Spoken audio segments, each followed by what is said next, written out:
Hi, everyone. Thank you so much for coming. My name's Annika. I'm a 1L at the law school. And and this is John, this is Robin, this is Nick. We're all from different parts of the university, and we wanted to explain a little bit about why we came together, sort of ad hoc, to put this together before we introduce Walter. So at the law school, I'll explain where I'm coming from first. I spent a lot of time talking about what we read in books and all of the laws that we read in books and all of the moral ideas that we have about the laws that we read in books. And one of the things that has struck both me and John is the fact that we never talk about people and how those laws affect people and how those people who are affected by the laws should be the people who are in charge of, or at least whose input is most required in discerning the policies and laws that we adopt as a society.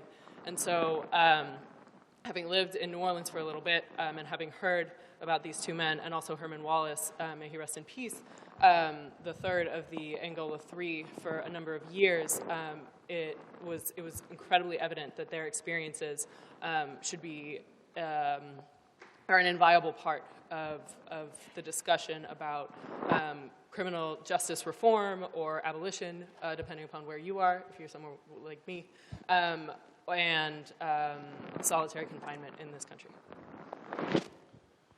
So I just want to thank everyone for coming.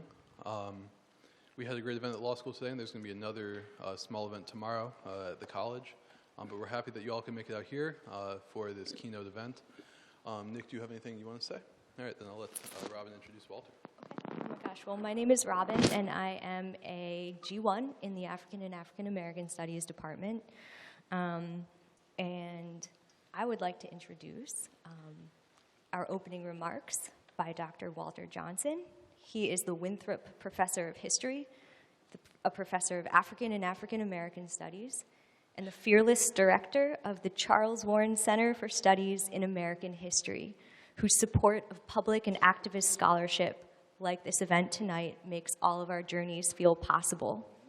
Walter is the author of Soul by Soul, Life Inside the Antebellum Slave Market, River of Dark Dreams, Slavery and Empire in the Cotton Kingdom, and is currently writing a history of St. Louis and its role in the racial capitalist regime that shaped and continues to shape the United States. So without further ado, I'd like to turn the program over to the indefatigable, incisive, and inimitable Dr. Walter Johnson.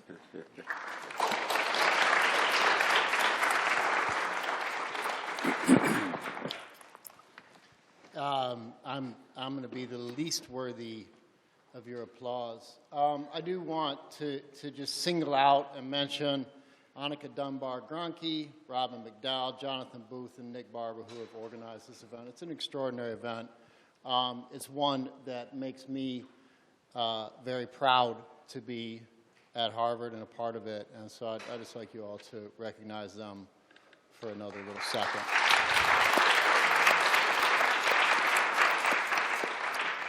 We have a few organizations to thank. Well, I guess they're going to thank the Charles Warren Center for Studies in American History, the Hutchins Center for African American Research, Harvard Law Community Engagement and Equity Office, Harvard Organization for Prison Education, Harvard Black Men's Forum, Harvard Black Students Association, the Black Law Students Association, Harvard Law School Prison Legal Assistance Project, and the Harvard Law School Criminal Justice Institute. And what that means is, first of all, there's an extraordinary amount of coordination and mutual support here, but also staffs who do a lot of work. And so thank you to all those folks. Before I begin, I'd like to have just a moment of silence in memory of Herman Wallace, who's not with us today.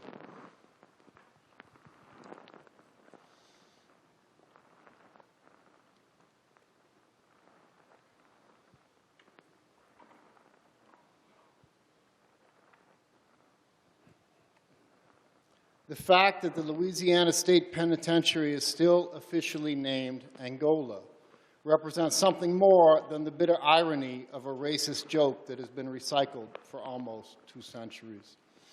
Angola was given its name by the slave trader turned planter Isaac Franklin, And it is today, as it was in 1835, a plantation where enslaved laborers produce cotton and sugar.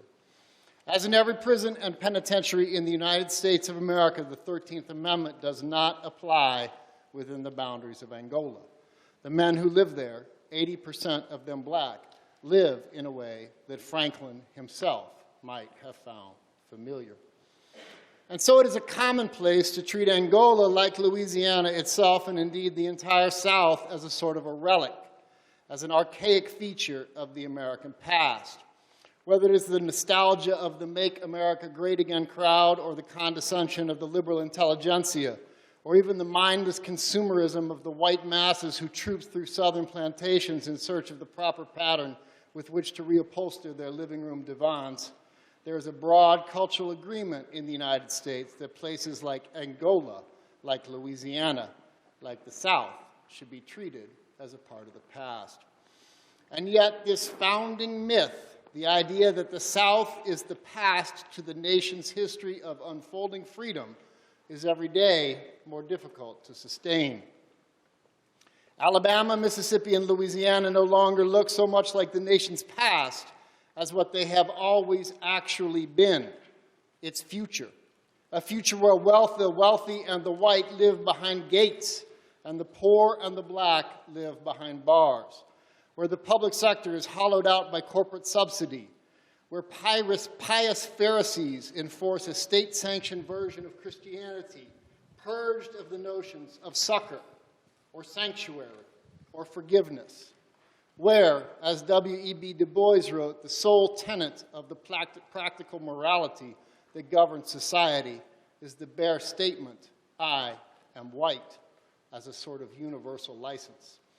It is from that future, I would submit to you, that Albert Woodfox and Robert King come to us today. Like many of the black radicals of their generation, Woodfox and King were convicted of crimes on the basis of no evidence beyond a suspicion of their politics. For the ignorance, the indifference, the self-interest, and the dishonesty of those who prosecuted them, testified against them, and convicted them, they each surrendered decades of their lives to Angola and the state of Louisiana. And for their politics, for the fear they inspired in the wardens and guards who oversaw their captivity, they each spent most of that time in solitary confinement. Robert King was finally released from Angola in 2001 after spending 29 years housed in the prison's closed cell restricted block. Albert Woodfox was released on February 19th of last year after 43 years and 10 months of solitary confinement. Their stories are a warning about mass incarceration and the criminalization of radical blackness, about the vulnerability of legalist proceduralism in the face of racism and even indifference, about the mind-shattering wrongs that are daily being perpetrated inside our nation's prisons in the name of justice. But they are also an example. These are men who, though they were forgotten by society, never forgot one another, who organized themselves in the spirit of self-defense and self-determination, who modeled a moral code for those with whom they were incarcerated, insisting on living just lives, even in the face of unjust laws, who turned their prison cells into studies and their cell blocks into schools, who took the conditions of their confinement and repurposed them for liberation, who kept alive the spirit of the Black Panthers, even inside Angola State Penitentiary. I'm glad that so many of you have come this afternoon to join me in bearing witness to their testimony, in learning from their example, and in benefiting from their wisdom. But I ask you first to join me in applauding their courage and thanking them for their time.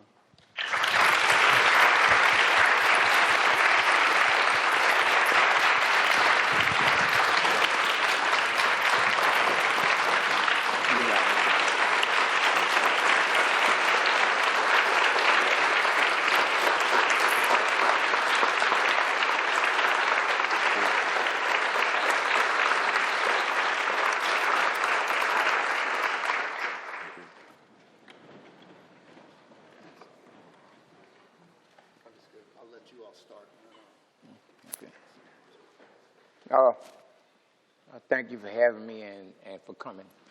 And my name is Alfred Woodfox. As Mr. Marshall said, I'm the last member of a political group known as the Angola Tree to be released February 19th. Made 1 year in which I was released. I deliberately didn't say I was freed because I've been free for quite some time now. I've always felt, even though in prison, that freedom is a state of mind more than a physical existence. However, I have to tell you, it do feel great to be able to walk beyond 9 feet, about 6 feet, to be able to get up at night and walk outside and see the stars, to be able to interact with my family, and particularly my great-grandkids. I've been blessed with 4 great-grandkids, something that beyond my wildest imagination. And because of my imprisonment, I missed the opportunity to be a direct influence on my daughter and my grandkids. But now I have an opportunity, I have 4 opportunities to leave a part of myself beyond my physical existence in society. Solitary confinement is an unnecessary evil. It's an evil practice upon members of the human race, on other members of the human race. It is able to exist because society turns and looks the other way. They sanction it. If it doesn't affect them directly, then it doesn't exist. Solitary confinement has no purpose, no positive purpose. Its main focus is to break the will and destroy the spirit of men and women who are unfortunate to be housed.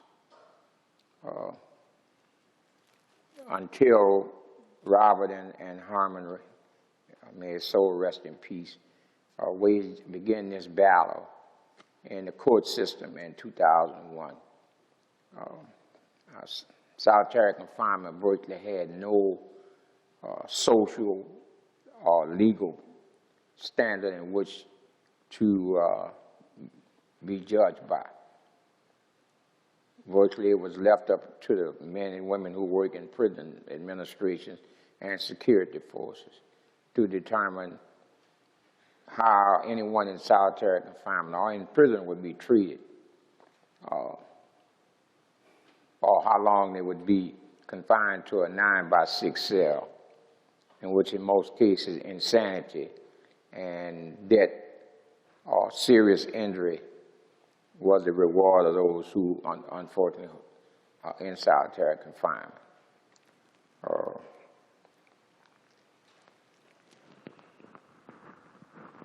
I would like to be remembered by more than just the individual who survived 43 years and 10 months of solitary confinement, which is why myself, along with Robert, are here before you tonight, to try to give you some sense of what goes on in the prison systems across this country in your name. Because whenever the district attorney or a judge or a police officer do whatever they do, they always cite in the name of the people as a reason that gives them the justification for being able to do. We live in a society where a police officer has the power of judge, jury, and execution, where a traffic ticket can carry the death penalty, where a 4-year-old child sits in the back of a car and witnesses her father murdered right before our eyes. Imagine that, a 4-year-old child. This is a terror and a tragedy that this person must carry the rest of their lives. And who knows how it will affect her. Who knows how many dreams it will kill. Who knows how many sacrifices she will make in an effort to try to come to terms with not having our father in our life. These are things that we have to stop. We have the power to stop them. We like to make excuses and come up with all kinds of reasons, justification for making a stand. But, you know, the old saying, they came from my neighbor yesterday and I didn't say nothing. Tonight they'll come from me. And that's in terms of how we have to start viewing what is going on in this country. We live in a country where Donald Trump is now the president of the United States. Now that in itself is, you know, not unusual. But here's an individual who openly ran on a platform of racism and bigotry. And he's the president. Now, I'm not a great fan of Hillary Clinton, but the comparison between what Hillary Clinton represented and what Donald Trump represents is as wide as the Grand Canyon. You know, but you know, we just have to find a way to be better human beings. We have to start finding ways to make ourselves better, to make our society better, to make our institutions not filled with, you know, institutional racism. Because when an institution is filled with racists, it empowers the individual racists. And if it empowers the individual racists, then it means that this person can wreak havoc and destruction and pain and suffering. One person can cause this.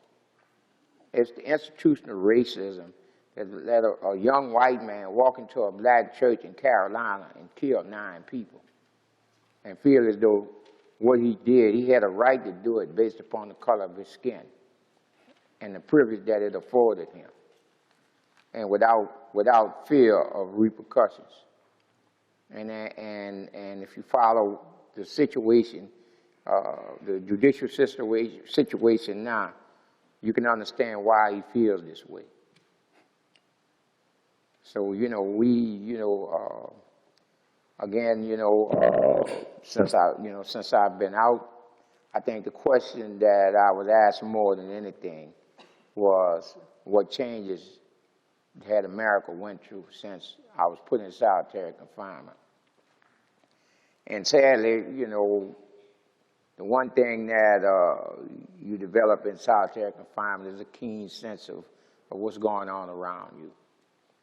And what I was seeing in America made me feel very sad, because the conditions that I left in 44 years ago was still him, very much still a part of the American fiber. And, you know, I said that, you know, and then Donald Trump happened and validified all the observations that I had made and all of the fears that I had, and you know, so we've got to start doing a better job as human beings. We have got to move beyond where we're at now. This is 2017, and we have people still living in poverty, people still living in hunger, people still sleeping on the bridges. We have people dying, sitting in emergency rooms in hospitals. I mean, how long are we going to keep accepting this? How long are we going to keep making excuses as to our failure to become outraged at this, our failure to take a stand and say enough? We're not going to accept this anymore. You know,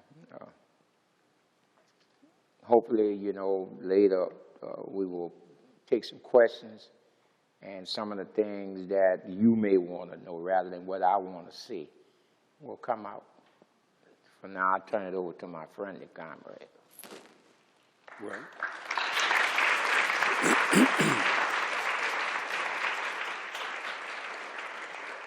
Thank you, Lulu. Thank you so very much. You know. Thank you, Doctor. You know, I feel in this environment, I feel comfortable because for some reason, I've been to a lot of colleges, a lot of places, a lot of countries. And the people here seem to recognize the problem and want to do something about it. Want to know how can we get it done? How can it be done? And want to discourse, talk about it. And so this is where we are today to talk about it. But in leading up to that and giving you a brief, I'd just like to point out that, as Walter has pointed out and Albert has pointed out, I did 29 years in solitary confinement, 31 all told for a crime which I hadn't committed. But if it would have been one day, 29 years in solitary confinement and 43 years in solitary, it's atrocious. But one day, 1 hour in solitary confinement, I've witnessed over my years can have the same impact as one day. I've seen people go bananas in 2-3 hours in isolation. So imagine, being in prison, in solitary confinement, classified for the remainder of your period, which is a life sentence without the possibility of parole, probation, or suspension of sentence, without some judge or some convenient code intervening on your behalf. But what exacerbates this is if you're in prison and if you are innocent of the crime in which you committed, and then they place you in an environment such as Angola. And if you have a life sentence in Angola, you have a life sentence without the possibility of parole, probation, or suspension of sentence. You're very limited in your privileges. If you have a religion and want to attend a church, you will never be able to attend a church. If you want to try to improve on your college, that couldn't happen. But these are the things that occur in prison, and especially in Angola, and which has occurred in our lives. We evolved. We didn't always feel the way we feel or feel now. Or we evolved to feel in this way, and we were led. We were put in a position. We were given whatever it needed to evolve. We were given the platform in which to evolve from. Some go to prison and they elect to evolve or devolve or stagnate, if you want to call it. You either do 2 or 3 things in life. You evolve, devolve, or you stagnate. Some chose to do that. We chose not to do it. We began to understand our plight and why it was like it was. We compartmentalized all of the ills that took place within the framework of our being convicted in our lives, and we talked about this, we discoursed about this, and we decided that there is something that we must do. But first of all, in order to do anything, you have to know the situation. And so we sort of taught ourselves the situation, and Angola taught us the situation. If you don't know anything about injustice before you go to Angola or go to prison, or just go to Angola and you'll find all you need to know about injustice. And we found out about it. And so what we did, we kind of dissected a little bit, and we studied, and we went way back, and we found out that this does not exist in a vacuum. This goes way, way, way back. And maybe a certain segment may exhibit more ills from rules than others, but nevertheless, all are impacted by it. So in order to dissect it and uproot it, we have to go back and dissect it and look at it and examine it and come up with ideas. And I must admit this, it seems as if some of you all have done that. I heard Brother Walter here speak out. It's almost as if he could give a vivid history of Angola much better than I could, despite the fact that I've been there. It makes me know that there are other people who are on the outside that are peeping in or have been peeping in. And this gives us, the impetus. It gives me the courage. It motivates me to go further, to reach out. in reaching out in prison, being in a cell 23 hours a day, sometimes 24. At one time, I wasn't always politicized, I must admit. And my all of my, political knowledge came about as a result of my being locked up in this cell, having come in contact with the system. I had contact with the law at an early age, had to plead guilty to a crime that I had not committed. One person had committed a crime, but 4 people pled guilty to it. 4 young black men pled guilty to a crime that only one person had committed, and we all ended up in prison. That was during my first stint. I was about 18 years old at the time. And we all ended up with huge sentences for that age. I'm only 18 years old, and somebody talking about giving me 30 years, and I haven't even reached 20. It puts me in a position that compromises principles and almost everything that could be compromised. A kid don't want to do no 30 years in prison for a crime he did not commit. And what happened? You plead guilty. You're poor, you're indigent, you don't have any money to acquire a lawyer to assist you, and so what happened? You do the next best thing. You plead guilty to crimes in which you hadn't committed.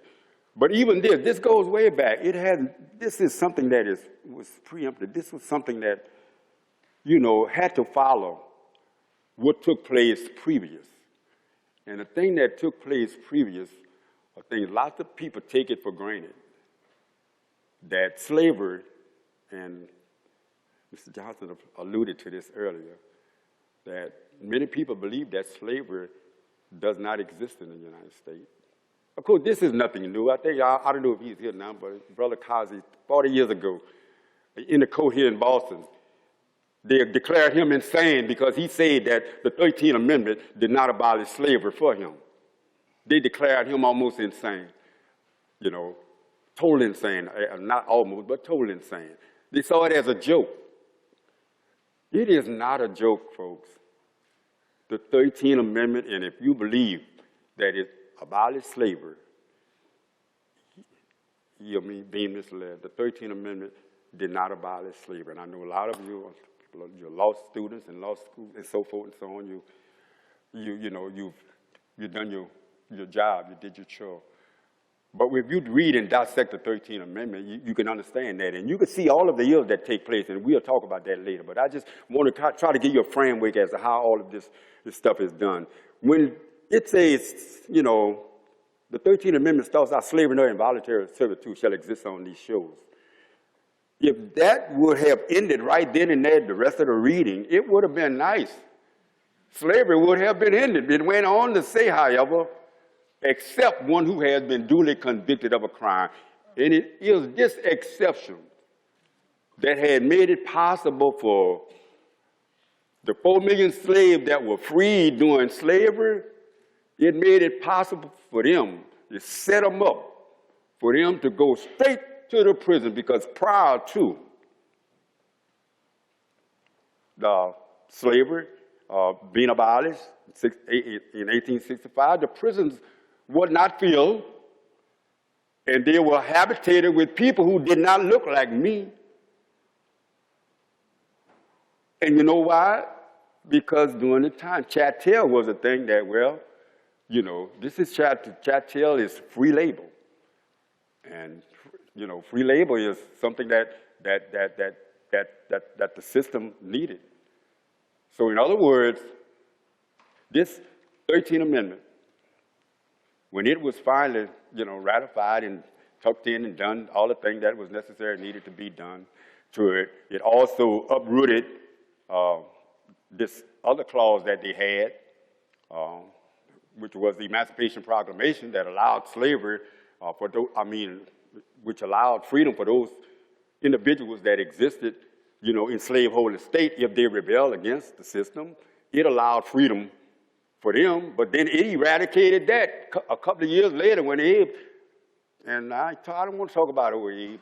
Everybody think he did his thing, he was a joint and so forth and so on. But Abraham Lincoln knew that the slave owners needed slaves. When this 13th Amendment surfaced, and when they say, except one, slavery for except one who has been duly convicted of a crime, the prison population changed totally at that time. There was a few whites in prison at that time, and prison was not like it was. But they needed long-term imprisonment. And over the years, law after law after law, people were let out slavery. If you stole a chicken from Miss Ann or Mr. Charlie, you got a record. You went to a slave labor camp somewhere. You provided labor for someone for free, or for their masters, or for their former masters, or whoever it was who hired them out, or whoever the jail. Yeah, at one point, I learned something tonight from Walter, the name of the individual who owned the slave, who had the first penitentiary in Louisiana. And it was not really in Angola. It was located in Baton Rouge, Louisiana at that time. It was later sent to 18,000 acres of land. But in any event, the 13th Amendment allowed people, it allows the system to create a system of slavery to a point in which it never was. And we have seen it to this day. When I say, slavery still exists, in words, not just in deeds and in words, it is a fact. History is replete with case after case after case of a person who has been duly convicted of a crime by a jury of their peers who have served 40 years, and the intervening court has come in and overturned this decision based on the fact that the man was actually innocent. A more closer case in point, Herman Wallace, our deceased comrade, he was charged and convicted for a murder that the state knew he hadn't committed. Evidence pointed strictly toward someone else other than the 4 people that they eventually charged. Albert Woodfox, sitting next to me, he was exonerated, regardless of what may appear or what they did to make it appear as if he committed a crime. He was exonerated. I was exonerated. My sentence was overturned 3 times. Not just once, twice, 3 times. Albert's sentence was overturned once, twice, 3 times. If it wasn't for that clause, if it wasn't for slavery, if it wasn't for that loophole in the 13th Amendment that allowed a system to conduct slavery, if it wasn't for that clause, the prison system would not be as it is now. You would not have over 4 million people or 2 million people in prison, or 4 million people, or 2 million in solitary. You wouldn't have another 7 million who are under some type of supervision or some type of probation. You wouldn't have that. All of this is as a result of that clause in the 13th Amendment. And if you're dealing with racism that permeates the society, this racism, when you make these racist laws, they are applicable to people whom you direct your racism toward. And who would be the most subject in a society, in a system that is flawed, that has proven to be flawed? Who are more prone to get hit with this? So when you see this disproportionality, there is a reason for it. It doesn't exist in a vacuum. This is something that was premeditated, and it is ongoing. And as Albert pointed out, it is now learning time, and we have to put things in context. We don't have to redefine things, define themselves. What we have to do is dissect. When we read, make sure that we understand what we are reading.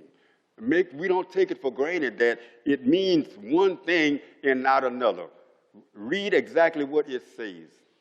Because you could read something. Here I'm talking to scholars about reading and not being able to read. I don't mean to do that, but I'm saying this. It is not because no one can read, but it is because the shoddiness that we have in educating ourselves as to what we take things for granted, and this is what we should never, ever do. And we do. But look, let me save some of this because I'm very passionate about some of these things. Any question you need to ask us about what we are talking about or what I have spoken about, it doesn't matter. Just ask it. But I just wanted to make sure that you understand where I am going with this. You know, it has to go beyond the parameters in which it has been gone for all of these years. We have to tell it like it is. We have to get down to the nitty-gritty. Simple as that. Thank you.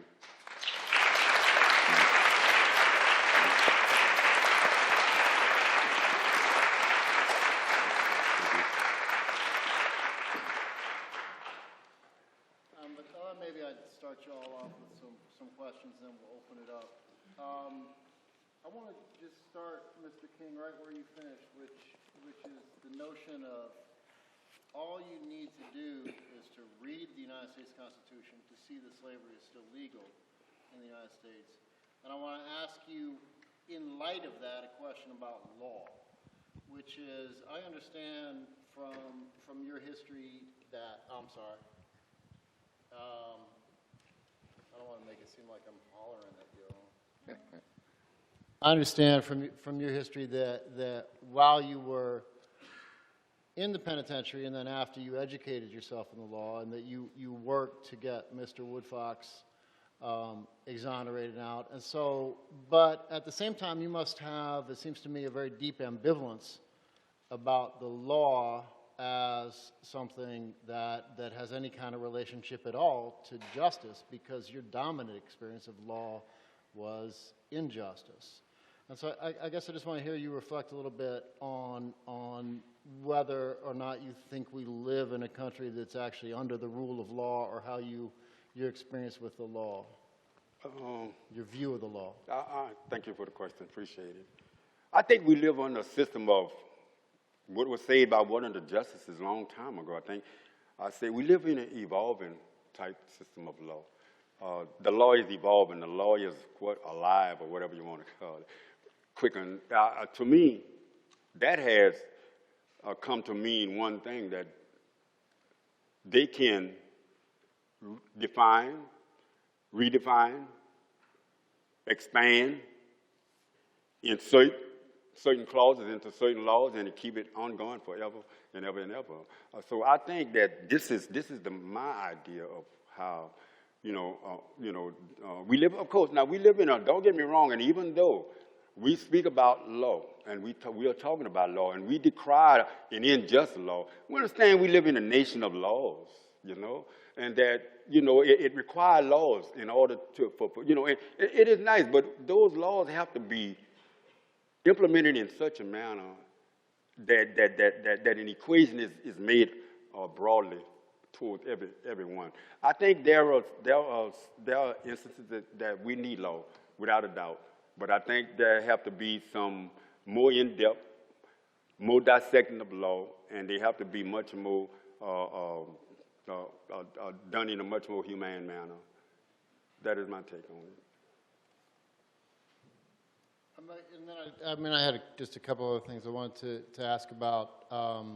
You also talked about the notion of political education within the prison. And I guess I want to hear you both reflect on the ways that you kept, the ways that you learned, and the meaning of education as a kind of a political process and a political practice within the penitentiary, and how that helped you help one another and help keep you strong, and what sorts of things did you read or talk about? What was the power of the sorts of radical black political ideas that you were sharing with one another? Maybe you could start us off, Mr. Woodfox.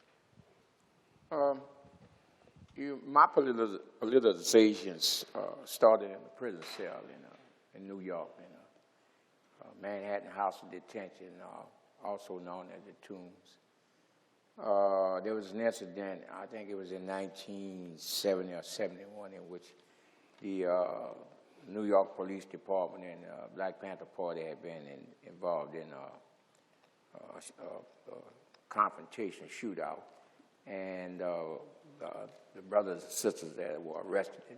As a result of that, became known as the Panther 21. And about 3 or 4 of those members were put on the same tier that I was on. And they immediately, you know, started holding classes, trying to make people in the prison understand why most of them were there. And you know, virtually everything they were saying to me was kind of like over my head. You know, I mean, I was a predator. You know, there's no other word for it. You know, I was one of the one out of every 4 of my generation that was determined to be in prison. I read a book. It was a fictional book based upon actual events, the migration of African Americans from the South toward the North and the West. The book was called A Different Drummer. And from that book, I learned that one person can make a difference. You know, up to that point, I always thought that change was required by a mass movement. And I never considered the fact that one person could be the impetus for a mass movement.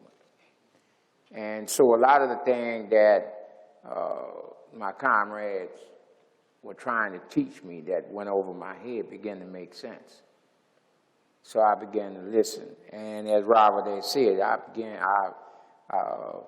don't so much think I formulated a moral foundation, but the moral foundation that was in me already, I began to understand that, and it began to have influence on the way I thought, the way I looked, the way I, you know, related to other men in the prison.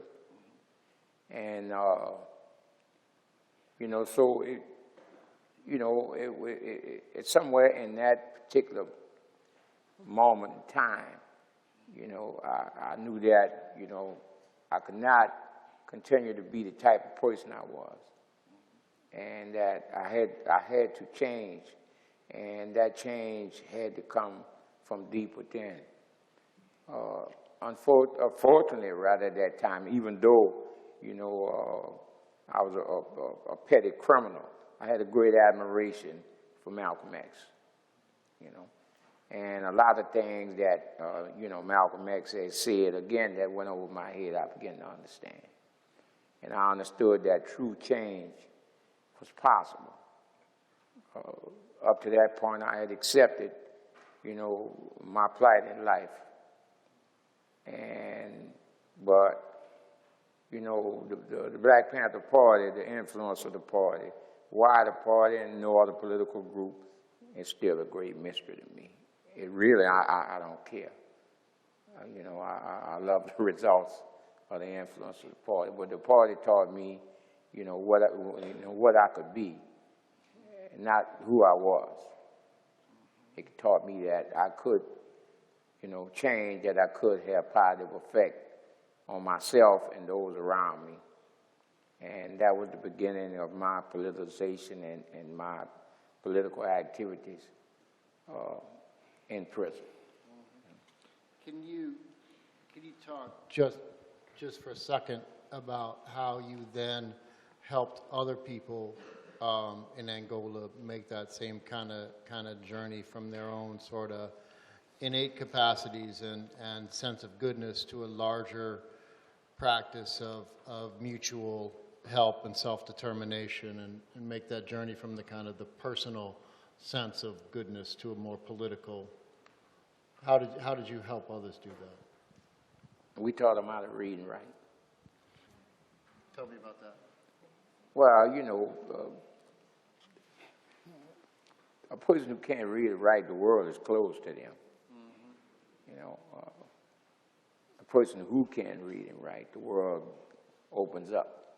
Mm-hmm. And so that, I think that initially was our initial battle, was to teach these guys how to read and write.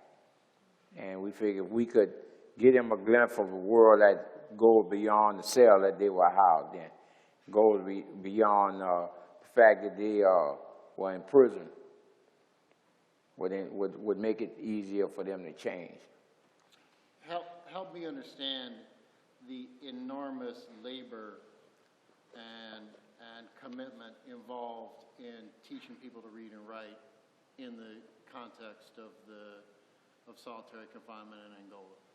Well, solitary confinement, you house in a cell 23 hours out a day, and you only get 1 hour.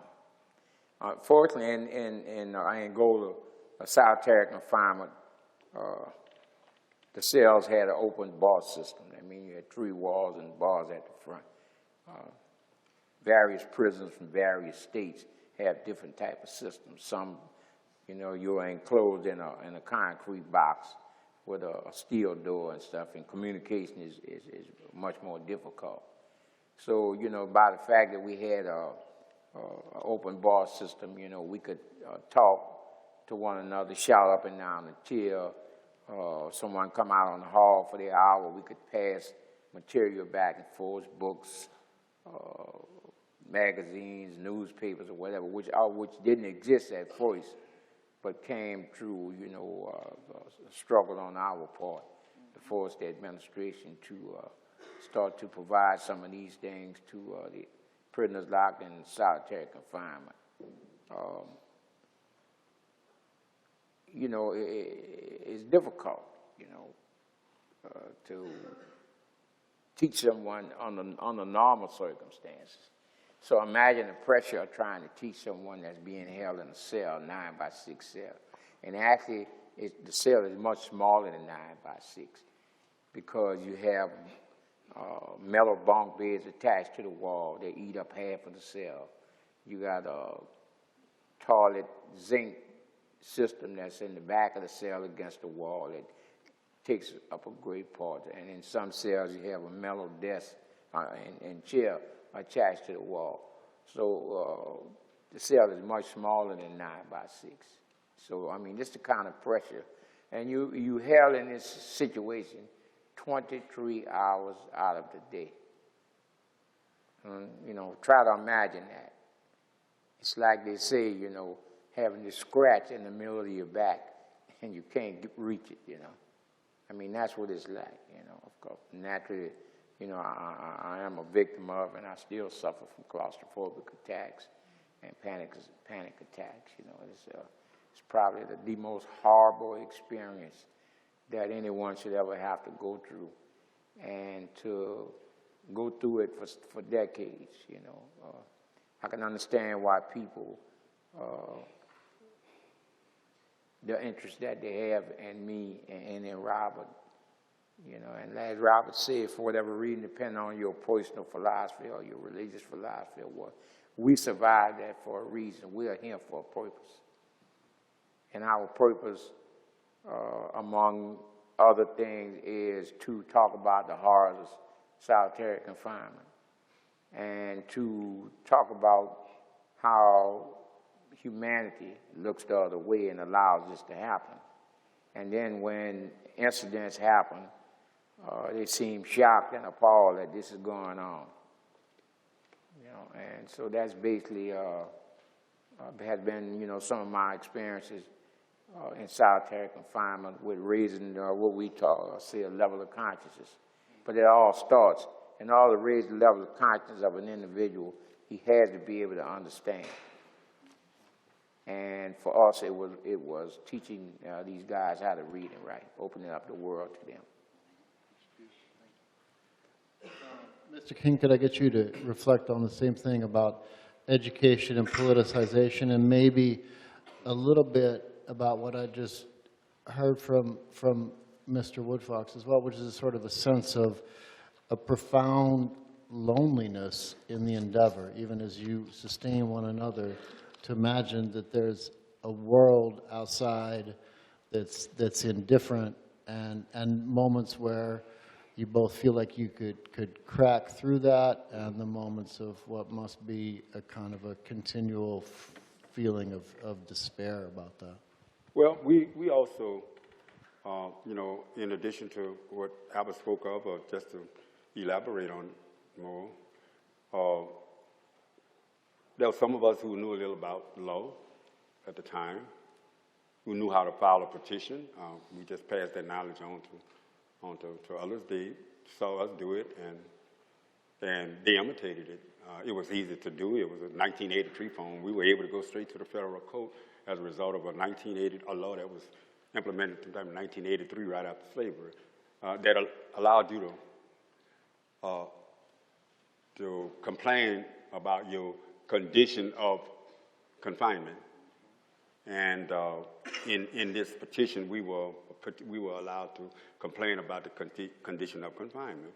And the condition of confinement was a range of a lot of ills, to the point of living in a cell 23 hours a day, as Albert pointed out. And by the way, Buddy Caldwell had tried to redefine what solitary confinement is. Only a court can define what solitary confinement is, and the court has stated that 23 hours, 24 hours, at least 22 hours in your cell a day constitute, is solitary confinement. And so these are things that we had to, we had to fight against this. There was certain mannerism that they done or did in practices that would carry over from slavery. One was this horrendous, search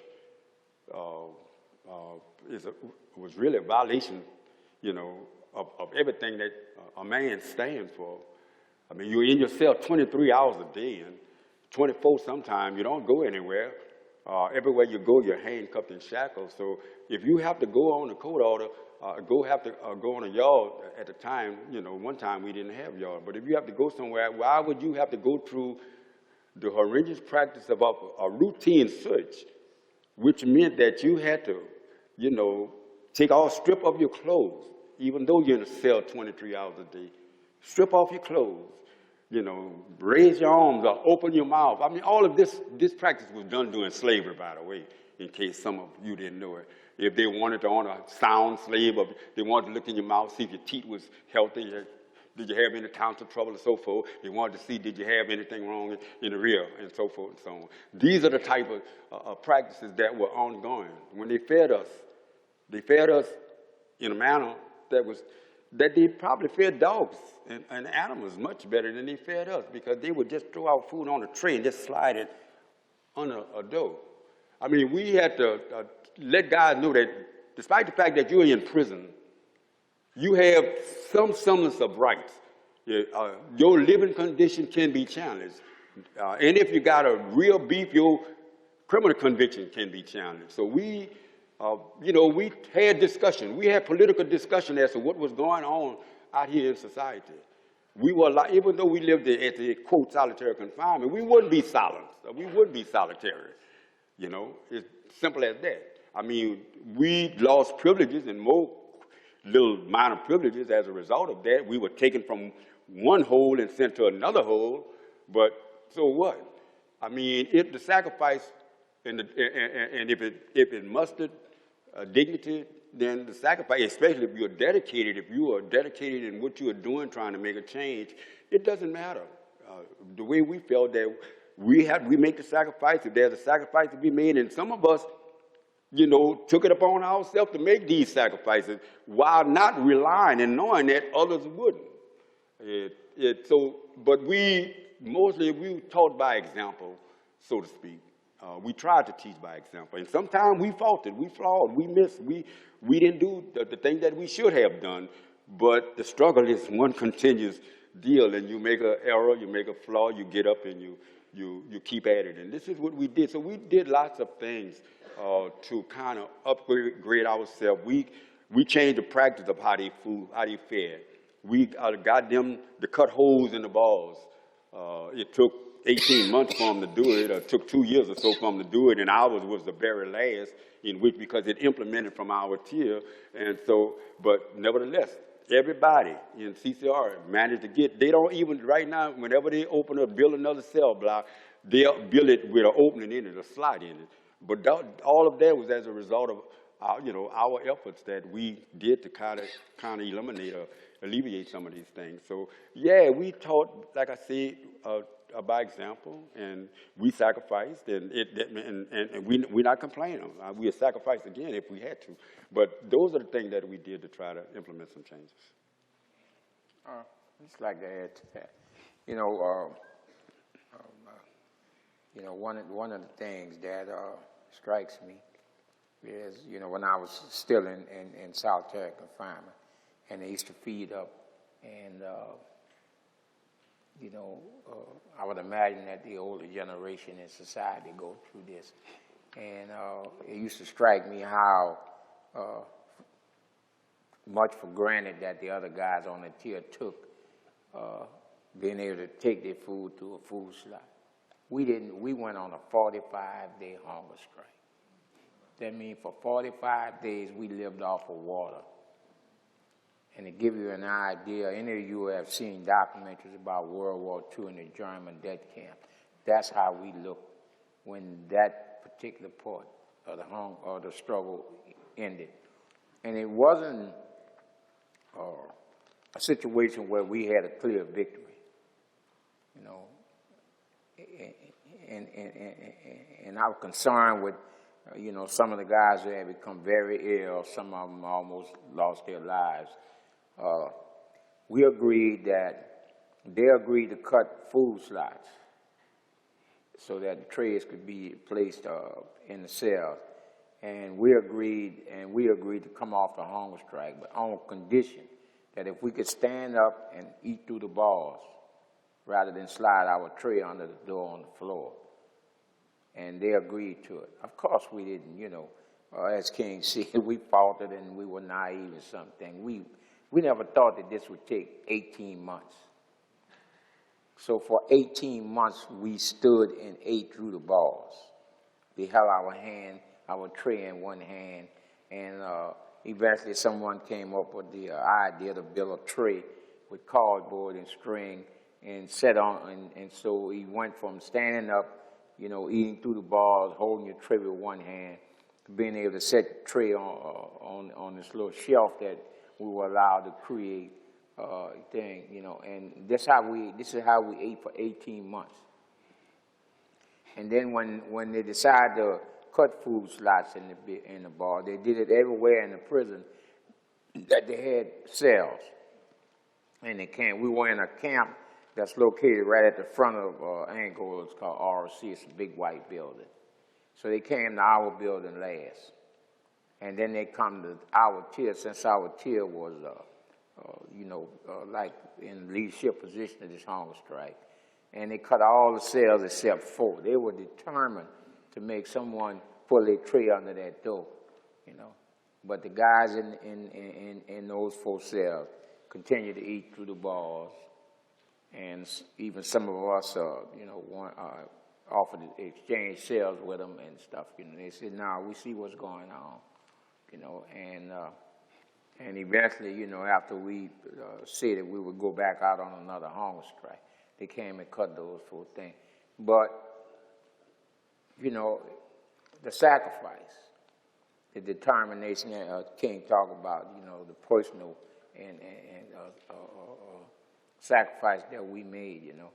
And so I understand how some of, you know, the older generation in society feel when they see younger generation, you know, for lack of a better word, you know, piss away their sacrifices, piss away the determination that they call upon each other. So remember your elders.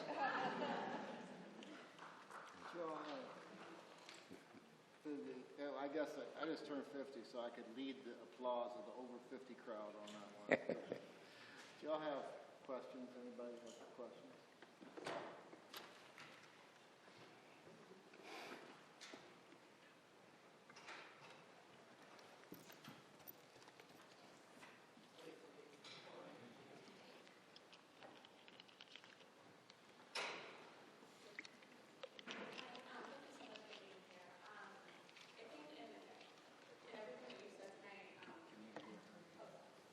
A little louder, please. I think in everything that I've heard from y'all tonight, it speaks to love. Like, that is like in a space where that is engineered to destroy the human spirit that you cultivated love. And that was, it seems to me, as kind of like a driving force. So can you kind of speak to that or reflect on that in kind of your grappling with love and forgiveness of the system, or is that even a thing? How do you forgive when all these horrific, like the state has put you through such horrific things? Like how does moving forward even begin to happen? If I understand the question now, you're asking whether or not we exhibit what we do with love, or whether or not love is involved in it. Is that the gist of your question? I guess how did you, or what were some of your meditations, like with, I think you were there for 40 years, like what does that look like on a daily basis of engaging in love, right? I think teaching others to read speaks to that. The organizing and the hunger strike maybe speaks to that, but I think I'm just trying to reconcile that in my head, and I'm just wondering what your reflections are on that. Okay, it's a day-to-day. You know, if you're in CCR like we were, you have a life sentence and other sentences possibly without the possibility of parole, probation, or suspension, or sentence. So you have a lot of you have time, and each day I think is almost different. And even though the routine may remain the same, with the individual is perhaps different. And I think each individual handles this ordeal in different ways. And while I think human beings are equipped, many human beings are equipped to handle it, many won't. Many succumb in spite of maybe having the ability to be equipped with, you know, a mechanism that can prevent, you know, some further decay. But, you know, there is a form of, and I guess that we go back to, you know, spiritual awakening. And we go back to, you know, maybe evolution evolving to that point. You know, usually when people speak about spiritual, you know, automatically they turn to religion and they feel that that is spiritual. Religion may have spiritual tenets, that's my opinion, but religion itself is not spiritual. A person can be religious and don't have a spiritual bone in their bodies. Satan, I mean, if you believe Satan, he's very religious, you know. Of course, yes, he's very. If you gauge by it, he's very religious. So people spouting religion does not necessarily mean that it's spiritual. And I think you have to, a person have to kind of the decency that in a person at a certain point in life it surfaces. And I think that this has to be exhibited in a humane manner. And I do believe this, that some people who may experience an ordeal, you know, like prison, it may make them, quote, bitter. But don't get me wrong, going to prison, you have a right to be bitter. You know, especially if you were in prison, you know, for something that you did not do. And when you speak of forgiveness and so forth, I think about that quite a bit. And and don't get me wrong, and I have a forgiving, quote, spirit. I can forgive and live and let live and do all of that. But why should the honors be put on me to forgive someone who arrested me, put me in prison for 35 years, you know, and kept me in a cell? Why should that honors be put on me to forgive? I mean, why do I have to be the one to say, well, do you forgive them? No, do you forgive yourself? It is your karma. It is the poison karma that they have to rectify it. I can forgive them. I think, quote, God forgives. I can't, they have to be godly and forgive themselves. I can't.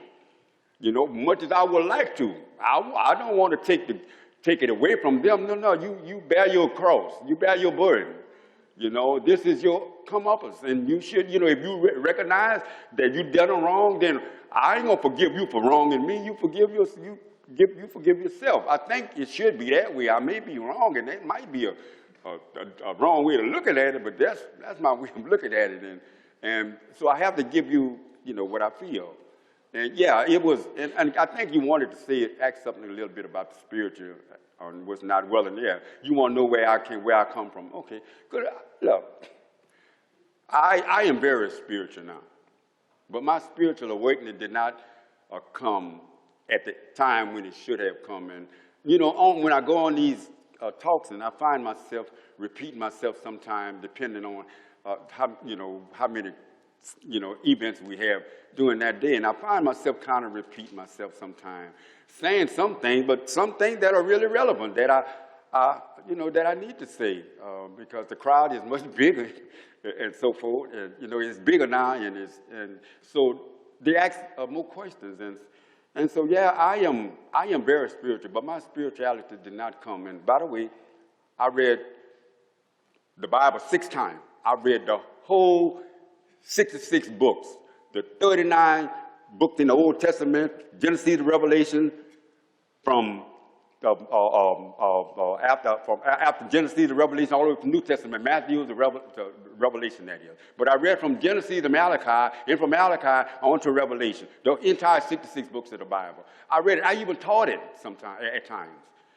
I could name them straight up. Genesis, Exodus, blah, blah, blah. I could name them. Genesis, Exodus, Leviticus, Numbers, Deuteronomy, Joshua, Judges, go on and on and on, if I really wanted to. But that did not give me any spirituality at all. It didn't give me any spirit. My spirituality came when I learned of the historical significance, the historical degradation that people have suffered in this country, especially black people doing chattel and doing upward of chattel slavery, still slavery. This is when my spirituality came. My spirituality came when I learned this. Could nothing deter me. And even though I joined the Black Panther Party, and I welcomed that, I embraced that, they welcomed me. I am telling you, the only thing that sustained me, when I read the Bible, I embraced that at the time, but the thing that kept me and keep me afloat now is because I joined the struggle, and the struggle is spiritual.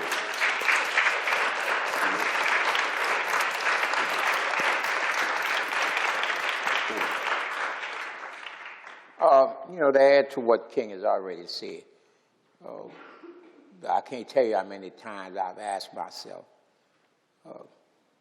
why the Black Panther Party and no other organization? Spirituality, I consider myself to be a very spiritual man. My spirituality comes from the love of humanity.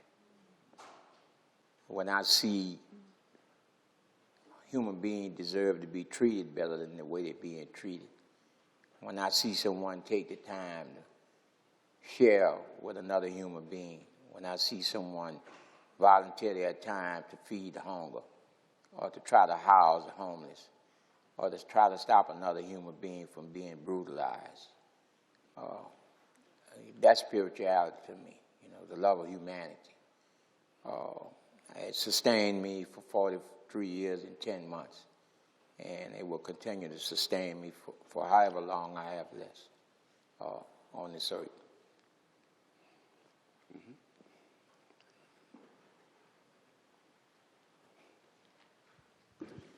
Thank you for being here today, sharing with us this important part of your life. My question, watching mostly some of the testimonies of other people that had been under solitary confinement, the things that we heard from the authorities is that they need to put the people that is already in jail, in another jail inside, because they wanted to protect from the other imprisoners. What I've seen is that, what I interpreted really is that it's a way of the authorities to show their control that they have over the population that is inside. And I wanted to know from your experience, how many times did you feel that you were actually put in solitary confinement because you were seen as a, somebody that was confronting, contesting, repealing the authority? That you were seen as somebody that, were basically contesting the system. And that was the most, I will say, the more difficult things that they couldn't bear. Thank you for the question. In my case, I say this. In 1972, they sent me to Angola with a 35-year sentence. Ordinarily, I would have went into general population. But because of word of my affiliation with the Black Panther Party, I hadn't even got to prison. I hadn't violated any laws within the prison, the boundaries of the prison. When they got ready to send me to Angola, they took me from New Orleans Parish Prison, and they brought me to Angola, and they brought me before a classification board, something that was unprecedented. They brought me before a classification board. The warden, one of the wardens, there were many, but one of the wardens stated, y'all know my vote. And they placed me in solitary confinement. The point is that you have to violate in order to be placed in that environment. They brought me from Angola 150 miles from New Orleans, Louisiana, which is 150 miles from Angola State Prison, and placed me in isolation where I stayed for 29 years. Now, don't get me wrong. In the process, and even though I was 150 miles away, had never been in that prison, I was charged with investigation into a murder of a man I never saw in my life, never met, and I was investigated for the entire time. So what do you say to someone who have gone through what I went through, if I told you that I didn't violate it? My point is, you do not have to violate a law in prison for them to exert control over you or to make sure that you don't do anything. That is the point. In my case, it's replicated time after time after time with so many people. So you don't have to do anything. You don't have to violate the rules. You don't have to teach people how to read or write, or teach them a better way of living in prison. Let them teach them or tell them that just because you're in prison, you don't have a right to put up with a whole lot of crap. Excuse the expression. This is what happened. I didn't even do any of this, and nevertheless, I was subjected. And I was investigated for a crime in which I hadn't committed, which was the murder of a correctional officer I never saw. And other people I know who also were convicted of this crime, who was charged with it, who were actually innocent, and all the evidence proved that they were innocent. So you don't have to do anything. That's my point. You don't have to do anything, and you can still get placed in that situation. On April 17, 1972, a correctional officer was found dead in a dormitory. I was the very first individual that was put in the dungeon for that murder. Because of my political activities within the prison, and Harmon Wallace, as Robert said, he was still in New Orleans Parish Prison at the time. But we were very actively organizing against corruption and police brutality. We had taken effort to stop the sexual slave market that was going on, in which young men coming into a prison 17 years old, in some cases 16, were being raped and forced to be sexual slaves for some of the other prisoners in there, and some of the security people benefited from that directly, and financially. So you know, it goes back to what we have said about the 13th Amendment and legalized slavery. The 13th Amendment ended chattel slavery as we knew it.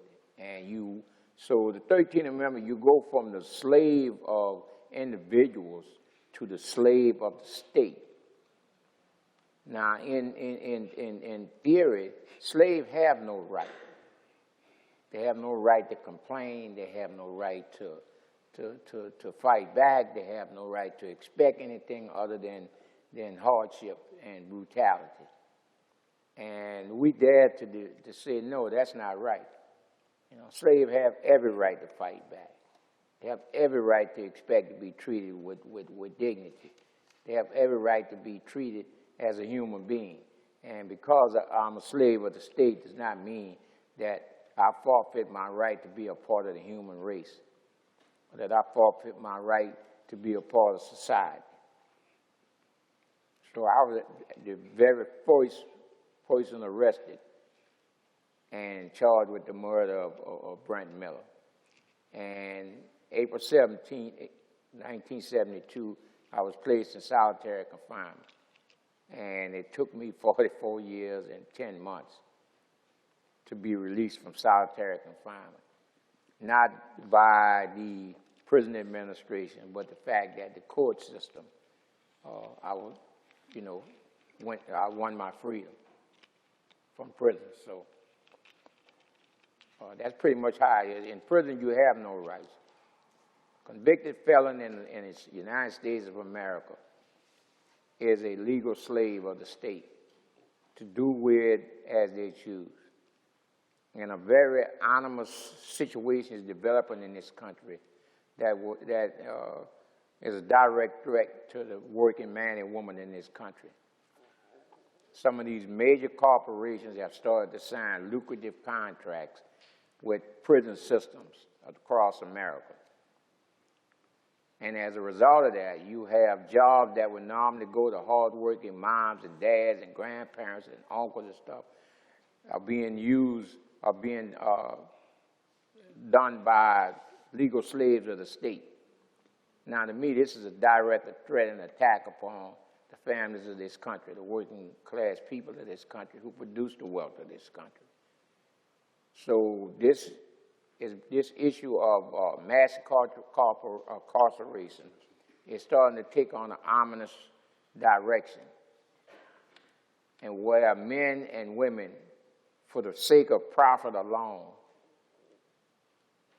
are beginning to attack the working class in this country.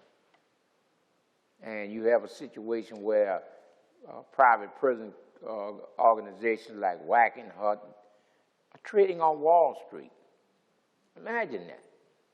Institutions in which you take another human being and lock him up. And they're trading on Wall Street. So, you know, those are the type of things that Robert and I are speaking out against, trying to start a national debate and an international movement to bring these kind of things to an end. Just on the question as well, I mean, the warden at Angola, King, stated out loud that he wanted to have Albert Woodfox in solitary because he was afraid of his Black Pantherism and the influence it might have on the broader population. Right? So that it wasn't a secret. It's a political character. I'm sorry, we've got one back here. Hi, thank you both for coming. It is an absolute honor to hear you speak and to have you before us. My question is quite simple, and you, Mr. Woodfox, have already touched on this a little bit. What do you think of human nature? What do you make of mankind? Thank you. The hardest question of my life.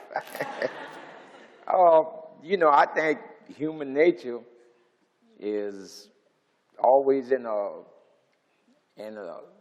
flux, I guess. Is always in a position of transition, you know. But I do think that there are certain figures, certain things in society that influence the conduct of humanity, and economics is probably the greatest. I mean, if you notice, the more people that are work or have a job, the more kinder and more social humanity is to one another. And some of the greatest acts of charity occur. When times are hard, you know, we have a tendency to become individualistic and selfish, and we look out for, as we're saying, look out for myself first, you know, to hell with everybody else, you know. So I think human nature by itself is always in flux, is always changing. I think when the influence of outside forces, particularly those that come from society, human nature becomes very individualist, very selfish, very destructive.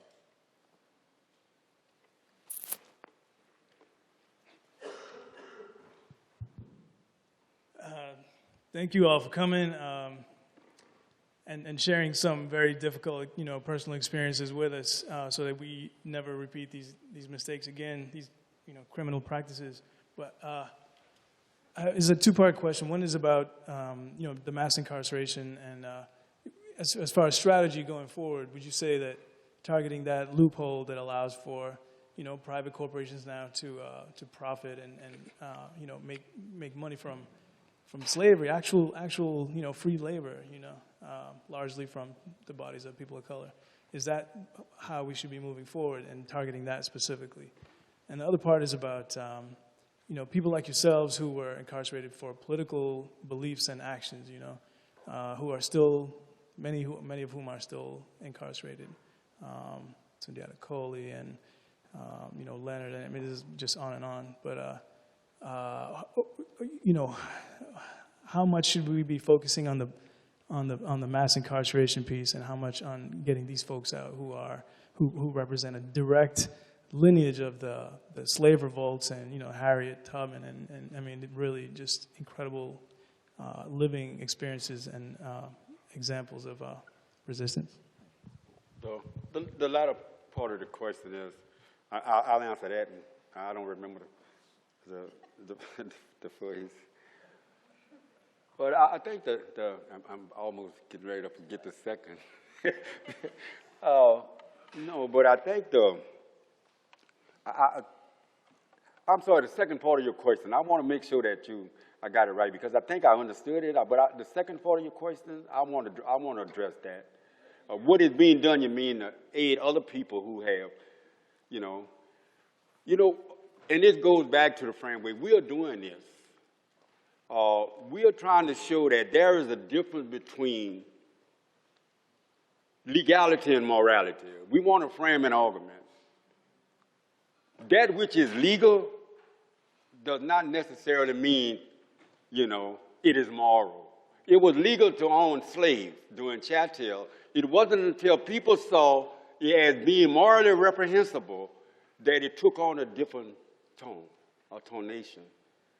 I think the same thing would have to happen. We have to show that slavery was never abolished with this 13th Amendment, this clause that exists. And this is the reason for this mass incarceration. This is the reason why we have so many people during the 60s and the 70s. We could call, let's start with H.R. Brown, Ruchell McGee. We could go on down the line. Russell Maroon Schultz, you know, Moody Quinn, all of these people who fought, you know, and are in prison today as a result of fight, not because they committed any crime, but because they dared to struggle against a system, you know, that oppressed. And we have to understand the difference between legality and morality. And I'm here to tell you, you know, legality and morality does not shake hand in the courtroom. They are adversaries. And unless we learn that, until we learn that, we will be dealing with an adversarial system from now on. Slavery will be perpetual. We have learned to really put it in a box, and to keep it in a box. Because this system, when I say we, I'm talking about the system, we have learned to perpetuate slavery in a manner, we got hoodwinked, like Malcolm said. We got hoodwinked because we don't dissect the language. We don't interpret the language. We don't learn the language. We speak the language, but we really don't learn it. And that was my mistake. And I'm evolving into learning the language, and I could speak to this.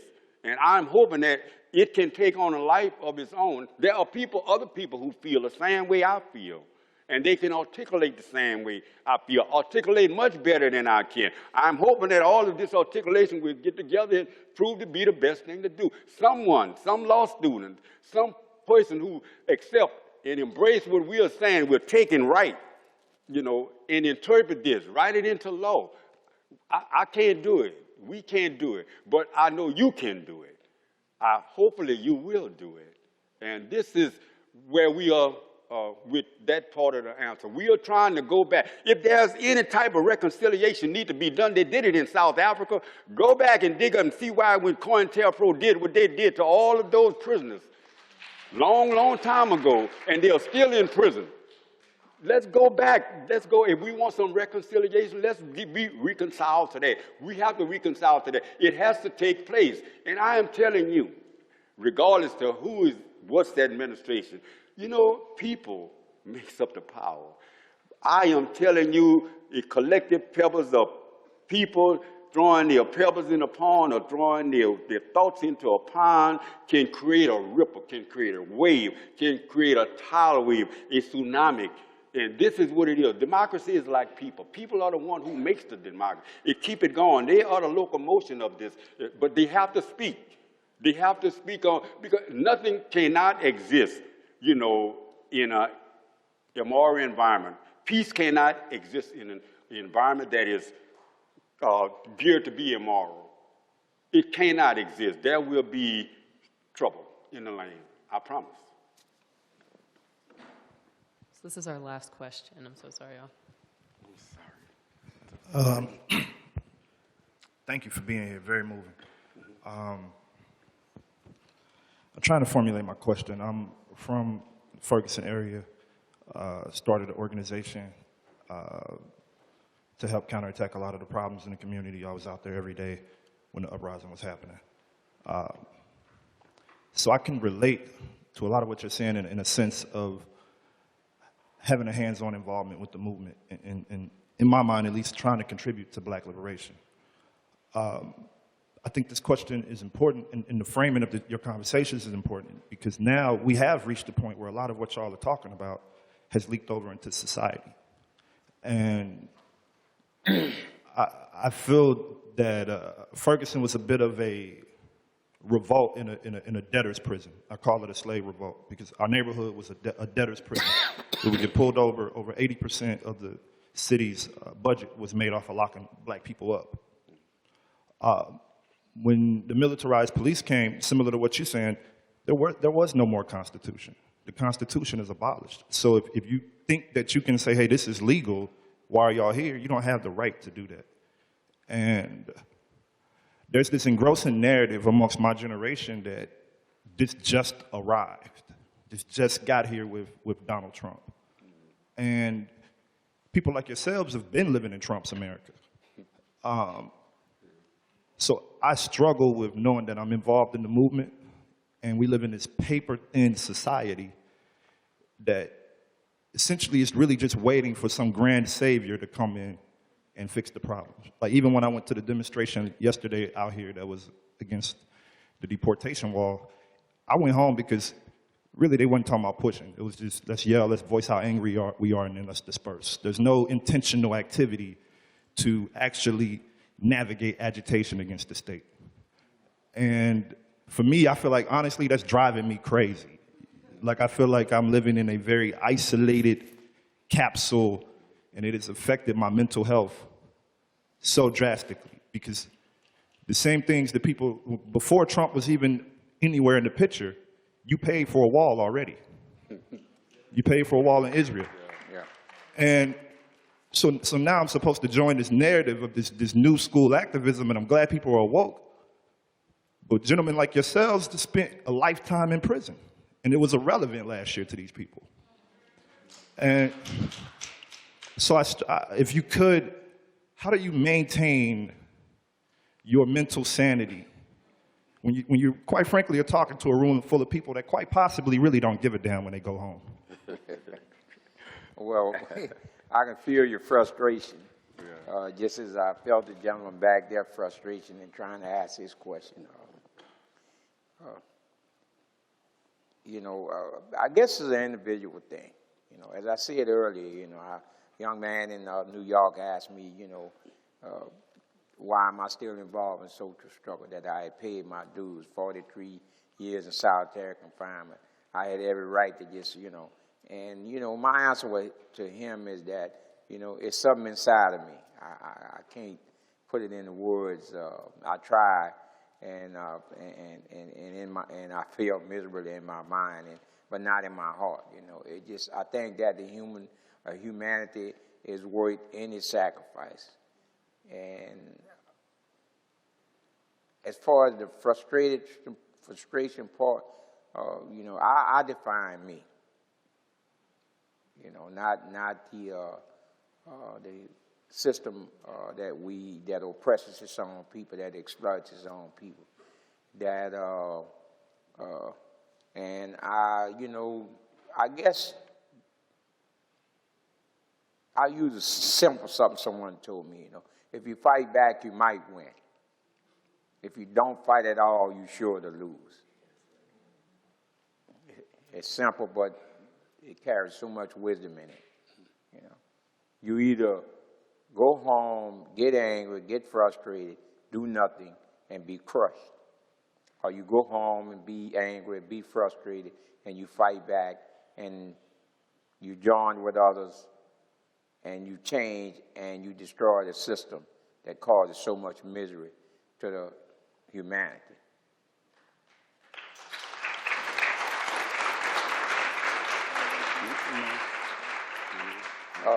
This lady been trying to ask a question. I would right love there. that. One last, please. Thank you. So I've taught in prison for 10 years, and I know I worked with women on probation, and I've come to believe that prison shouldn't exist.